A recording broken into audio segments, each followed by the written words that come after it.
used to probably, I used Moodle for so many years, and so Popular is different. It's good. Okay, so history of a local church. I think that's been done. So then we got McGee, you guys did that, right? Reflection on governance and polity. That one I read through, like grade, gave you guys your grades on that.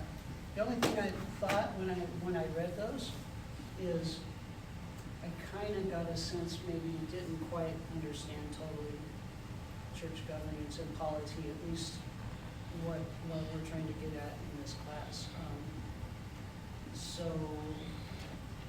we probably need to go over that some more. And then church constitution and bylaws, that, oh, that's just the one where you read the whole thing, okay. And then you're gonna have to write like a mock constitution and a mock bylaws. And observe a meeting. You guys have all those things? You have a plan, sort of, for like observing a meeting and all that? What's that? Kind of. It's that time of year. Our church, AFA, already had their annual business meeting, but maybe some churches haven't had that yet. I don't know.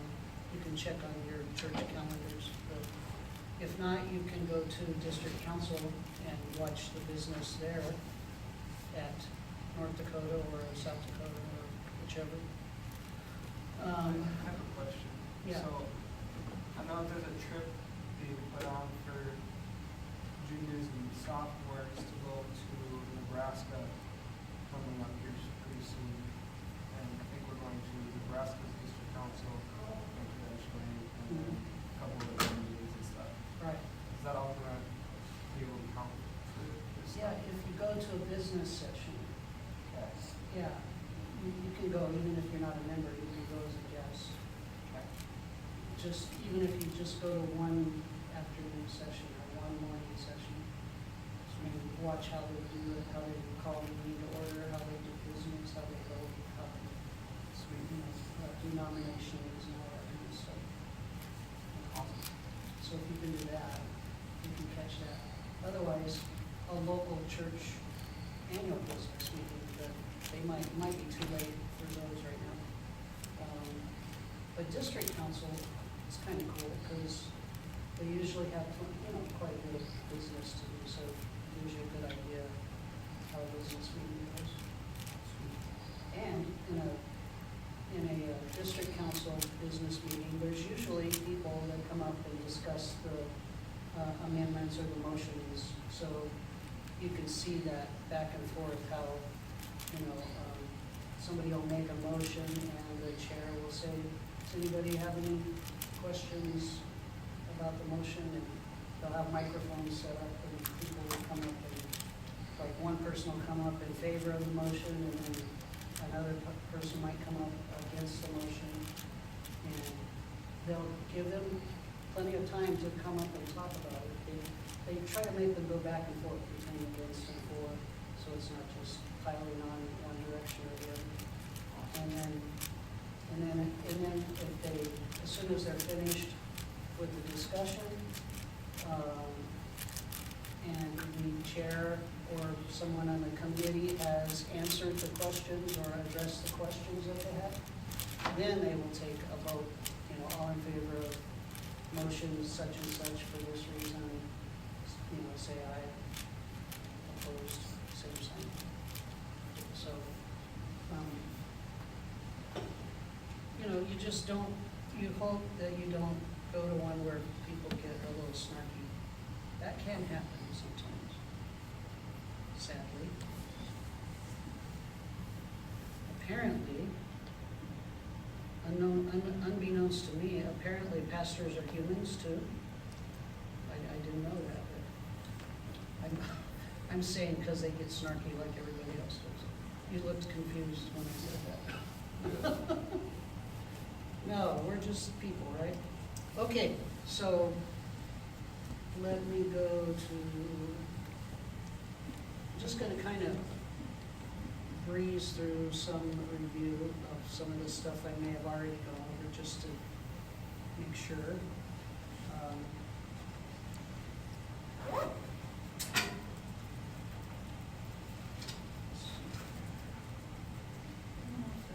Yes, I turned the fan off so it's easier to hear. yeah. Help yourself.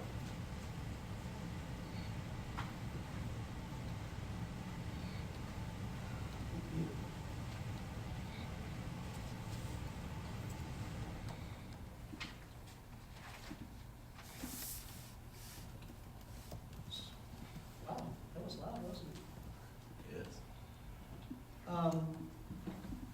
So I think probably the first day or I think that we met, we touched a little bit on Assemblies of God history. Did we do that? Do you guys remember if we did that?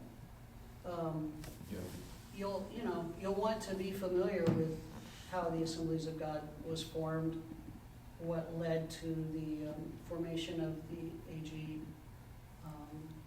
So tell me what you know about the beginnings of the Assemblies of God. Let's talk about that for a minute, just to make sure we're all on the same page. Who wants to start? Okay, There was like a outpouring of Bible college women or whatever in Topeka, Kansas. That was the thing, and then the big thing, another big thing was this Azusa Street revival in Los Angeles. okay. So there was a Pentecostal outpouring in Topeka at Bethel Bible Institute, I think he called it. Charles Parham was the guy leading that. A lady, Agnes Bosman, I believe, was the first one to get filled with the Holy Spirit, and then after that, it just sort of, everybody started getting filled with the Holy Spirit.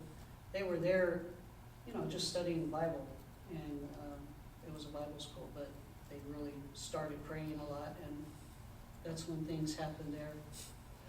And so, yeah, eventually, that was in 1901 or something, in Kansas. And then eventually, Charles Parham went down to Dallas, Texas, and he opened up a Bible school there. And William Seymour he wanted to go to that Bible school. He's a black guy, and he couldn't go, they wouldn't let him into the classrooms because he was black. And so Parham let him sit outside the door of the classroom.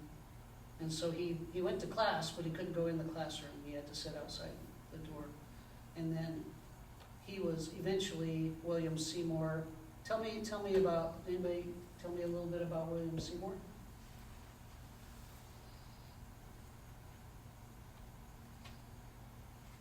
Do you know anything about, does anybody know anything about William Seymour? Huh? Never heard the name before. Do you? It was in the book. Just trying to remember what it was about. Yeah. Was he the black fellow or was he another guy? He was a black guy. He went to Bible college is all I remember at the moment, and he was discriminated against until someone stepped in, and that's why discrimination was fought against for a while. I don't remember that part of it, but Okay. it might be. No, I misremember. He had to sit outside the classroom. Mm-hmm. And eventually he was called to go to Azusa Street, to Los Angeles, and 1904 or 6, one of those, 1904 I believe. He went to Los Angeles to lead a church, and one thing led to another, and this revival broke out, and they had to get into a bigger building, so they bought this, it's like an old warehouse or something on Azusa Street in California. in Los Angeles, and just, it was all multicultural, men, women, black, white, everybody working together, praying together. A lot of times they just prayed for hours and hours and hours, and the Lord, I mean, miracles were happening. It was, you should look it up. Look up on YouTube. There's like some testimonies, like real old videos of some of the people that were actually there. But William Seymour became the pastor of that movement, and it stirred up a lot of other pastors in the area. Some of them got mad. Some of them came and watched what was going on and joined in. And I mean, it was powerful. And so in the leadership team, there was black, white, women, all together leading that church, which was amazing for the time frame, for the time period. Eventually, after that, a few years after that, the racial stuff sort of rose back up again, which, you know, we can talk about that later, but anyway, so he was there, and people just started feeling like, man, what do we do? What do we do with this? You know, God has visited us, and they just started going around Los Angeles, getting on the train or the bus and going to different areas, sharing Jesus, witnessing, holding church services, and some of them some of them went, like, they wanted to go overseas. They wanted to go take the word somewhere else. And so some of them sold everything they had and got on boats and went to China or different places. And sometimes it turned out well, other times it was a disaster because they weren't ready for it, you know. But anyway, that's kind of the precursor to the beginning of the Assemblies of God. So as time went on, those early years, there were different groups. There were revivals, you know, picking up in all parts of the country, different places, especially in the southeast of the United States. Different revivals, different Pentecostal groups were springing up, and so the assembly, the people, the forerunners of the Assemblies of God said, we need to get together and decide if we want to work together, how we want to do this. And so they met in Hot Springs, Arkansas in 1913. Why do I get that wrong? I think it's 14. And that's where the AG was born. But they didn't have a constitution. They only had a preamble because they were avoiding getting too organized. And so they didn't have a constitution for like 13 years, 14 years after that, a full constitution and bylaws. So anyway, that's a little reminder of that. So Constitution and bylaws and articles of incorporation are the governing instruments of the Assemblies of God, or any corporation, any organization that is set up like this. The Constitution and bylaws and articles of incorporation are the governing instruments of the Assemblies of God. That provides a legal identity for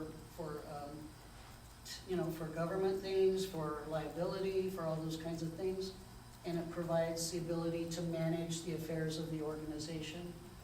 The assemblies, it just exploded.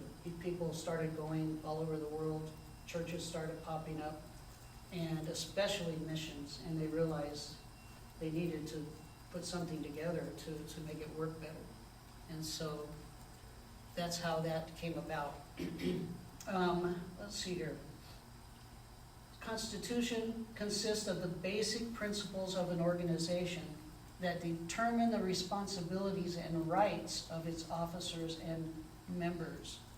It's the basic principles of an organization that determine the responsibilities and rights of its officers and members.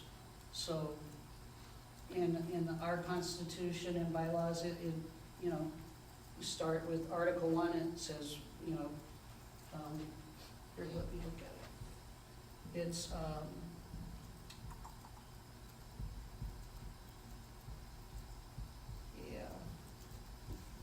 So Article 1, look, is that the bylaws or the Constitution? Oh, that's the bylaws. Let me go, there we go. So,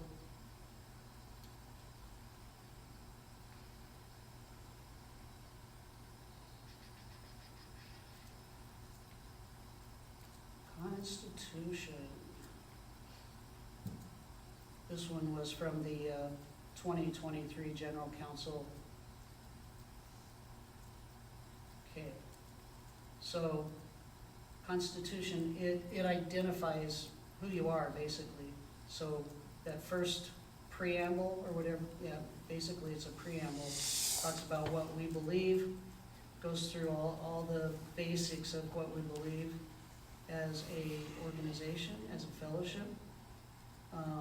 It says towards the bottom there, that we are a cooperative fellowship of Pentecostal Spirit-baptized saints from local Pentecostal assemblies of like precious faith throughout the United States, to be known as the General Council of the Assemblies of God, whose purpose is neither to usurp authority over the various local assemblies, nor to deprive them of their scriptural and local rights and privileges, but to recognize and promote scriptural methods and order for worship, unity, fellowship, work, and business for God, and to disprove unscriptural doctrines and polity, endeavoring to keep the unity of the Spirit in the bond of peace.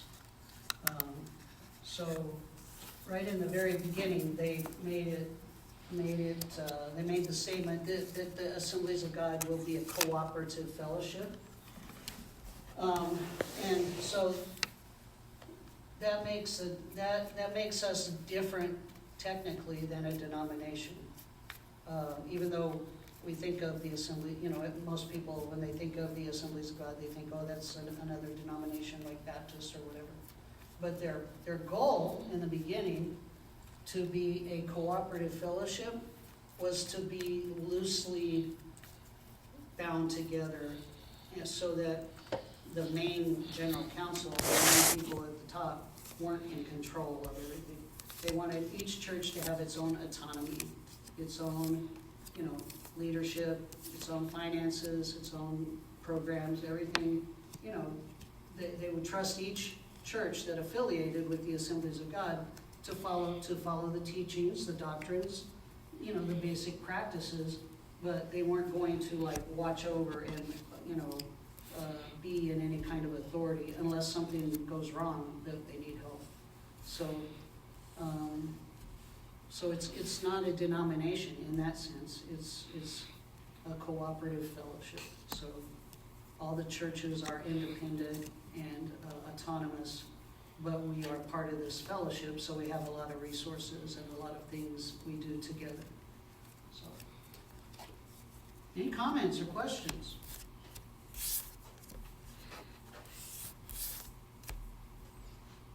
Okie dokie. Let's see. So anyway, that's the preamble, and then it just, so it just starts with the article. So it's got the name of the organization, a little explanation, the nature of the organization, cooperative fellowship based on what I just was talking about. Article 3, the prerogatives of the organization, and it lists some things that they place in their constitution to encourage and promote the evangelization of the world. It was right at the top. To encourage and promote the worship of God, to encourage and promote edification of believers, to provide a basis of fellowship among Christians of like precious faith, to establish or to respond to human need with ministries of compassion, to establish and maintain such departments and institutions as may be necessary for the propagation of the gospel and the work of this Pentecostal fellowship, to approve scriptural teachings and practices, and to disprove unscriptural teachings and practices. And it says there's a list of disapproved doctrines and practices set forth in Articles 9 and 10 of the bylaws. So another last prerogative, to have the right to own, hold in trust, use, sell, convey, mortgage, lease, or otherwise dispose of such property as may be needed for the prosecution of its work. So That gives you like who they are, what they want to see done, what they want to accomplish. That's a constitution. It defines in very detailed way the organization. Same thing, Article 4, Principles for Fellowship. Article 5, the Statement of Fundamental Truths. When you guys get your credentialing, you're going to need to know all of those and the scriptural references for them. Doesn't mean you have to quote what's said there verbatim, but you need to be able to explain what we mean by the scriptures inspired and give some passages for it and so on. So, anybody working on any phase of credentialing yet? Ricky? Not yet? You'll probably be going that direction sooner than maybe some of us, or some of the students, just because of what you're doing. I don't know. Cause I mean, by the time I graduate, it's kind of worked in, I'll just get credentialed anyway. Just through the process? Yeah. I know some students get it ahead of time.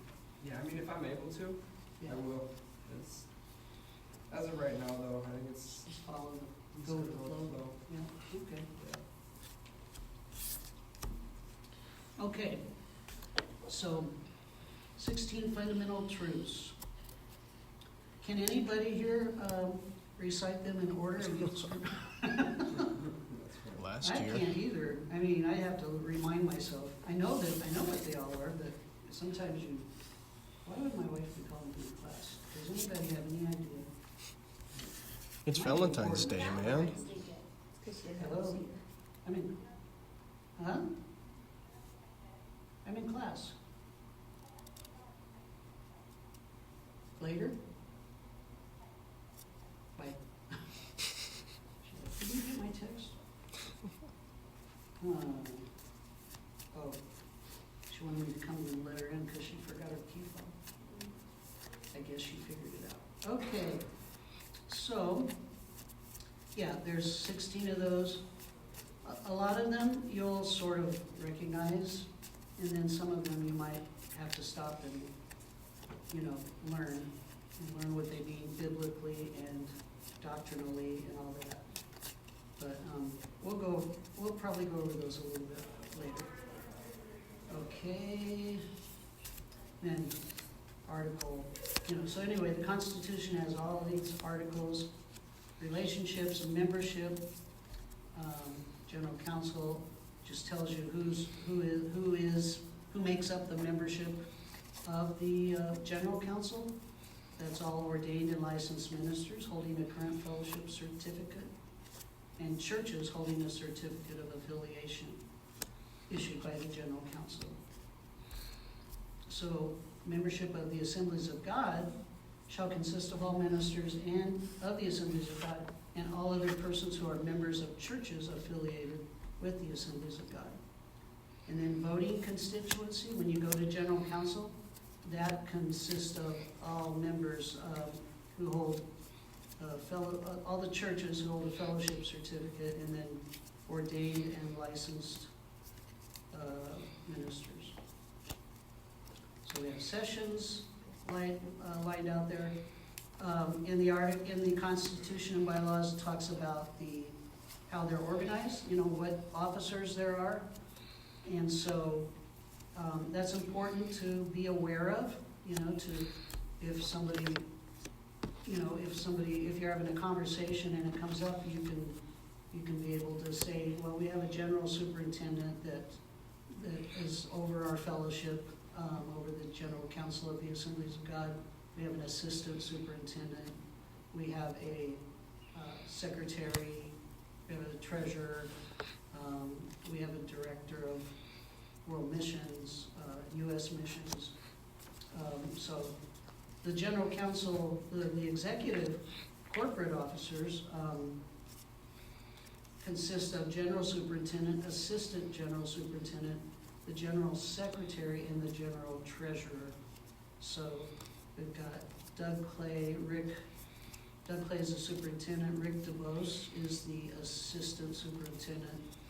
General secretary, I think, they may have changed for some reason. I think it's Wilfredo de Jesus, and general treasurer is Donna Barrett. And so they serve as the officers of the corporation, and they have 4-year terms until they are voted on at general council. Executive leadership team, so you've got the general council officers plus executive directors of like world missions, US missions, and again, they have 4-year terms also. Let's see here, members of the executive leadership team shall be amenable to the actions of the executive presbytery within duties prescribed by the bylaws. Anyway, executive presbytery, you can learn about that, but that is another group of leaders that are part of that they meet quarterly, I believe, with the main officer, and they go over church business and all that kind of stuff. So you'll want to be familiar with that. So there's executive presbytery, there's general presbytery, that's another level of leadership. And that consists of different groups like World and US Mission, endorsed post-secondary schools, all the school presidents, all the college presidents, evangelist, ethnic fellowship representation. Sadie Duran was one of those. I don't know if she still is on the ethnic fellowship. Additional representation. Dr. Anani Asani is on one of those. He's in one of those positions. He's the superintendent for the Ghanaian Fellowship in the United States, I believe. Does that sound right? Has he said anything about that? Pretty sure that's right. All right, so, and then there's district councils, we're familiar with those, right? So there's geographical districts and there's language and ethnic districts. So there are a lot of different language or ethnic districts in the United States. Spanish, Korean, you name it, Ukrainian, there's all different groups that have their own districts and their own organizations, but they're part of the Assemblies of God.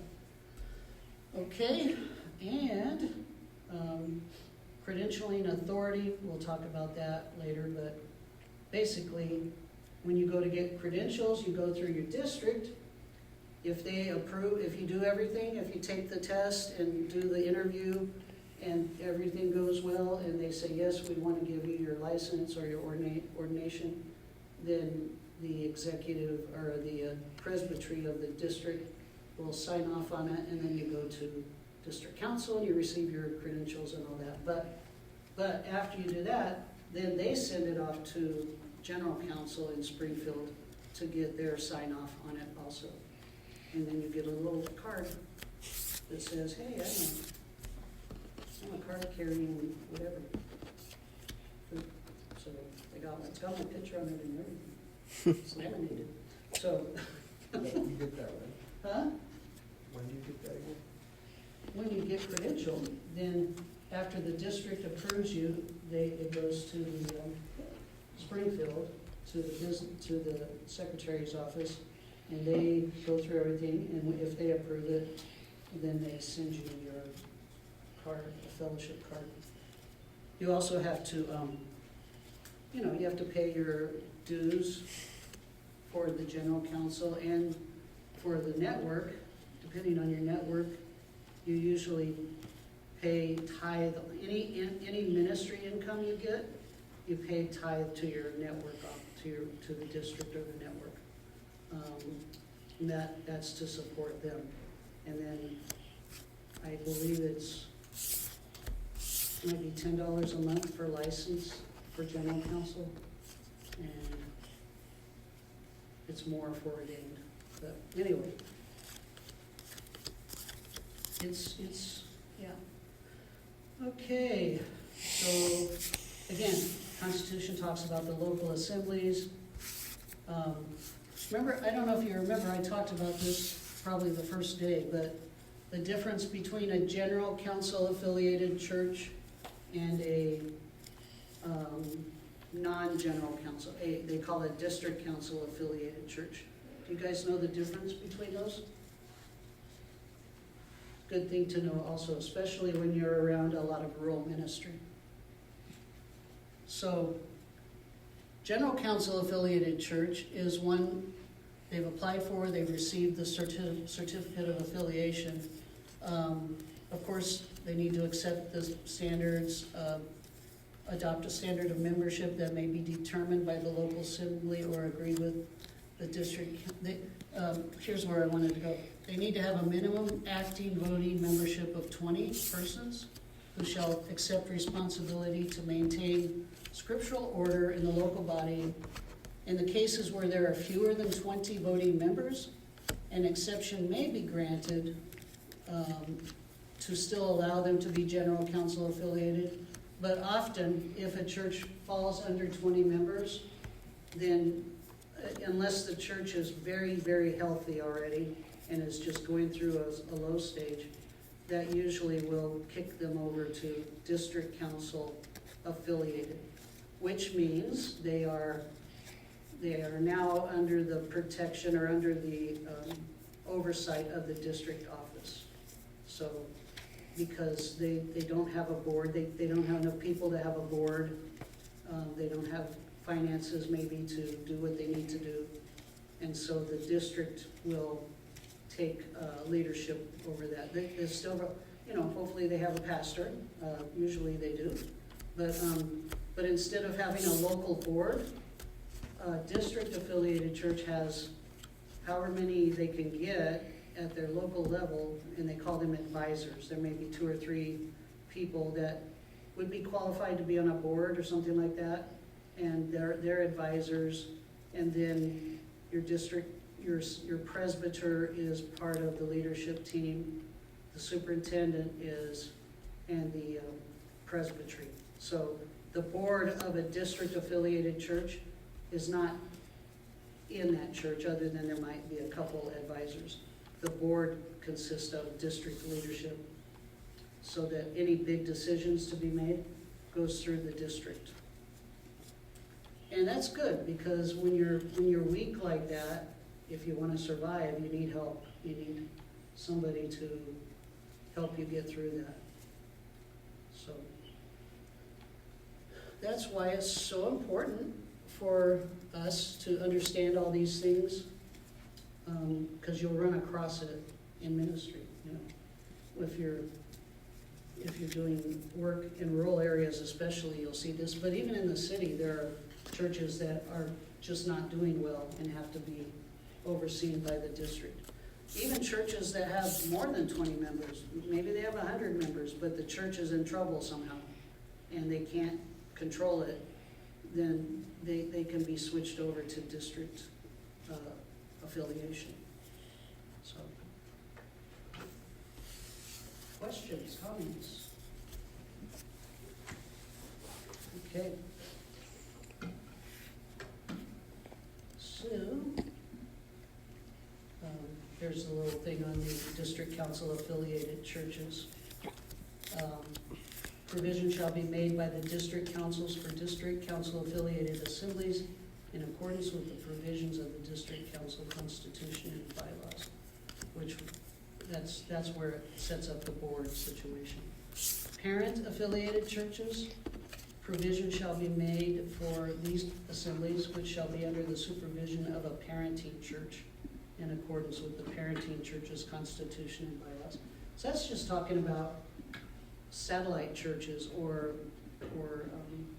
different ways, like your guys' church. You have, Ricky, you guys have like several. Yeah, we have 5 campuses. Yeah. So if you have different campuses, depending on how they're set up, they might be considered parent-affiliated churches. Cooperating assemblies. So those are, allow churches that subscribe to Article 5, the Statement of Fundamental Truths, and the General Council Constitution, to enter a cooperative status with a district on a temporary basis, 4-year term renewable by the request of the local church congregation and the discretion of the district council before officially affiliating with the district council. So maybe there's a church, independent church out there somewhere, and they decide they want to become Assembly of God Church. They can become a cooperative assembly and go through that process of 4 years, making sure that's what they want to do, and that's what the district wants, and then they can come in to as an official Assembly of God Church. A friend of mine, his church was cooperative church for many years, and he came there, and I think it was about 10 years into his pastorate, they finally switched over to full-time. They were cooperative, and then they switched to regular church, regular AG church. Okay, so anyway, there's a lot of other things in there. Dissolution of churches, amendments to the Constitution, goes for the local church, the district, and the general council. Amendments to the Constitution may be made at any regularly called session. Has to be turned in at least 6 months prior. So if somebody in the network says, hey, we need to fix such and such in our Constitution, it's not accurate, it's outdated, that's not good information anymore, they can present an amendment. They write the amendment.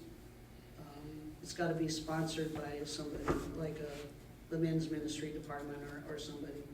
And then when it's time for the meeting, they can present it and it can be discussed and voted on. Okay? All right. So amendments and bylaws. So what's the difference between the Constitution and the bylaws? Anybody have any thoughts on that or any idea? That's why we're here, huh? Is the Constitution like the original thing that was made and then bylaws are like added, or is that amendments? Amendments are the things that are added or something that is changed. You can do amendments to the Constitution or the bylaws.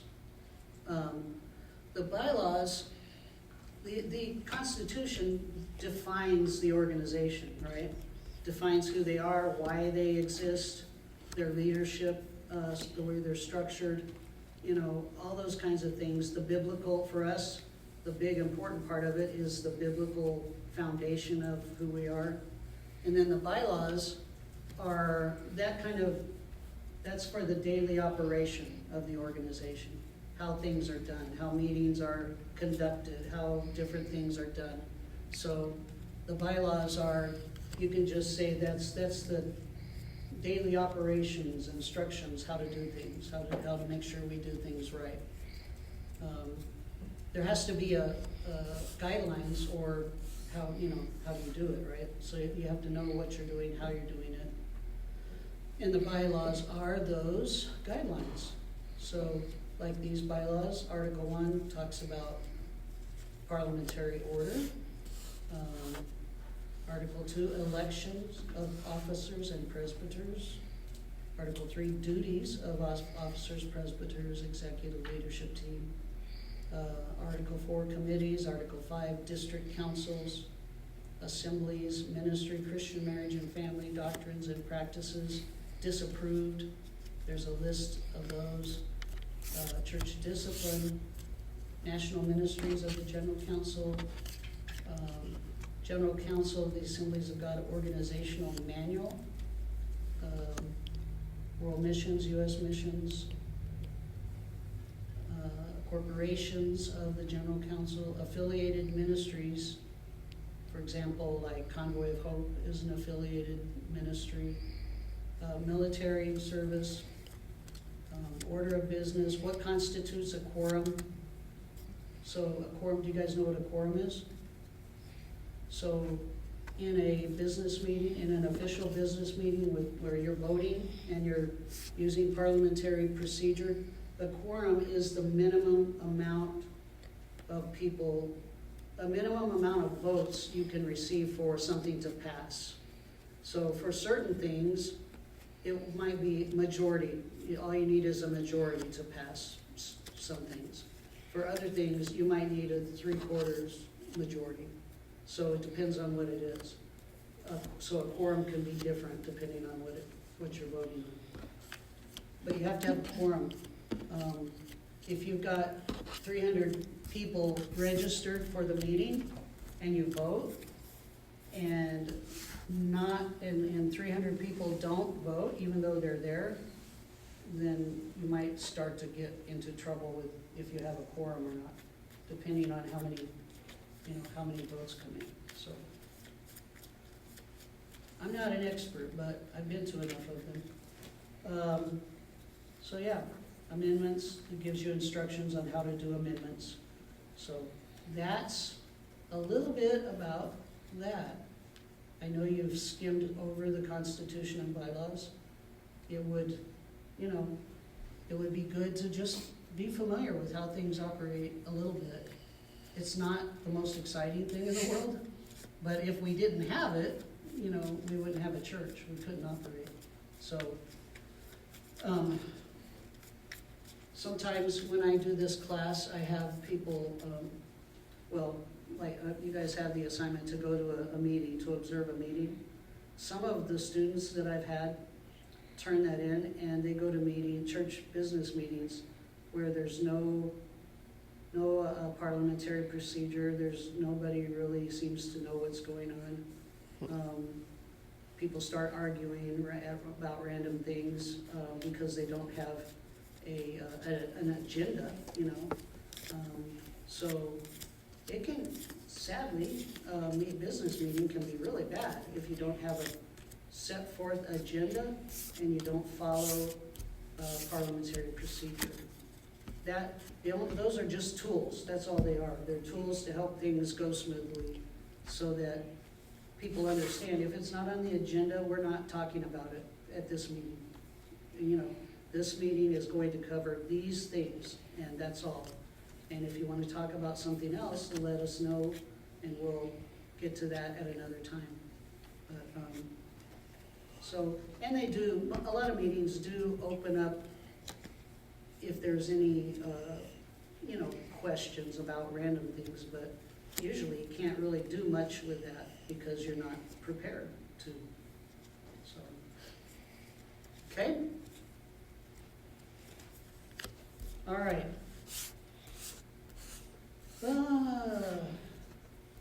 Let's see, what else was I going to do?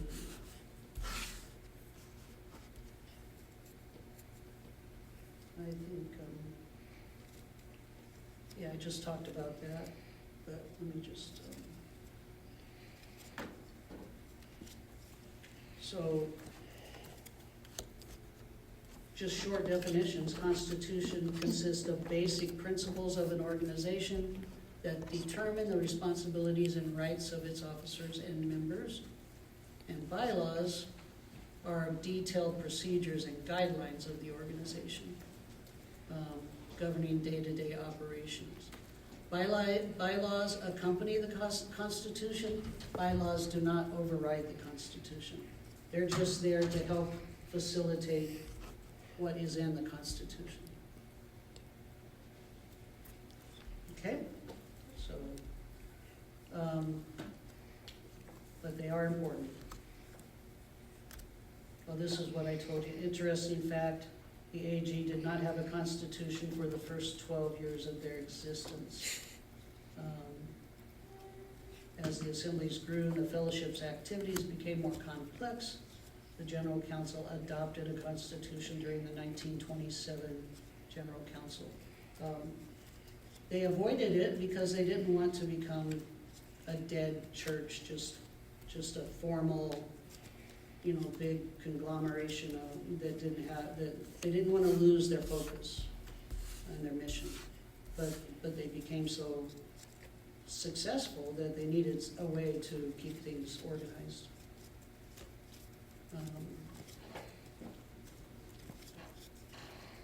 So we talked about that.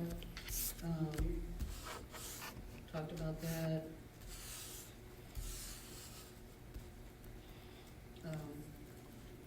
Very important that our Constitution includes a doctrinal statement.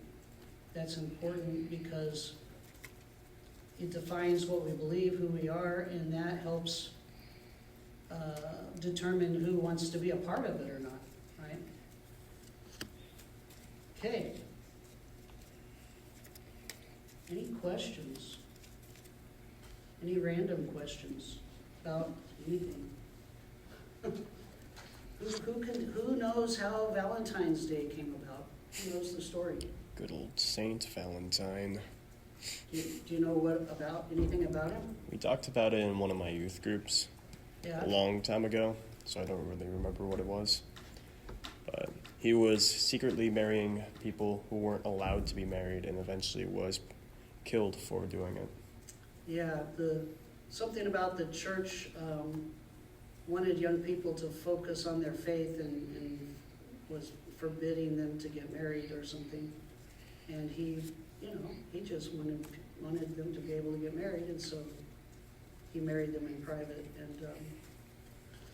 And one part of it says that he also had a sweetheart, somebody he really fell in love with, and he wrote a note to her right before he was killed, and he signed it, "Your Valentine." I don't know if that's true or not, but that's part of the legend anyway. So, yeah. What is your opinion on programs and stuff instituting a no dating policy? PYB question? Using faith as the reason you should be focusing on your faith. Yeah, I think certain situations probably make that important. If you're like, I don't know the rules necessarily, but like I would think YWAM. Anybody ever done YWAM? Huh? Oh, a couple of my friends did YWAM. Pretty sure they they discourage dating.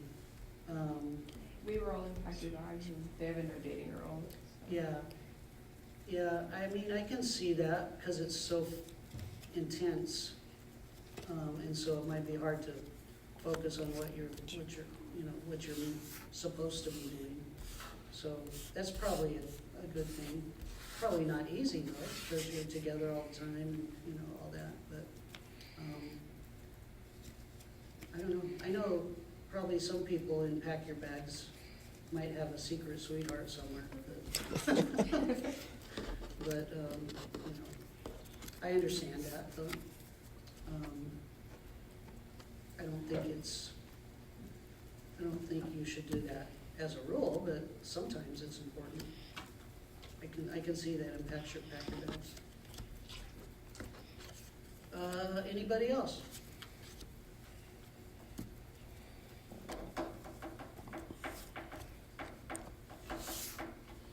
All right. Well, that went off, so that must mean class is over now. Anyway, we're finished for the day. Okay. So we won't tell Ray. We all just leave. Comes back and it's empty. Yeah, just do your assignments and you're good.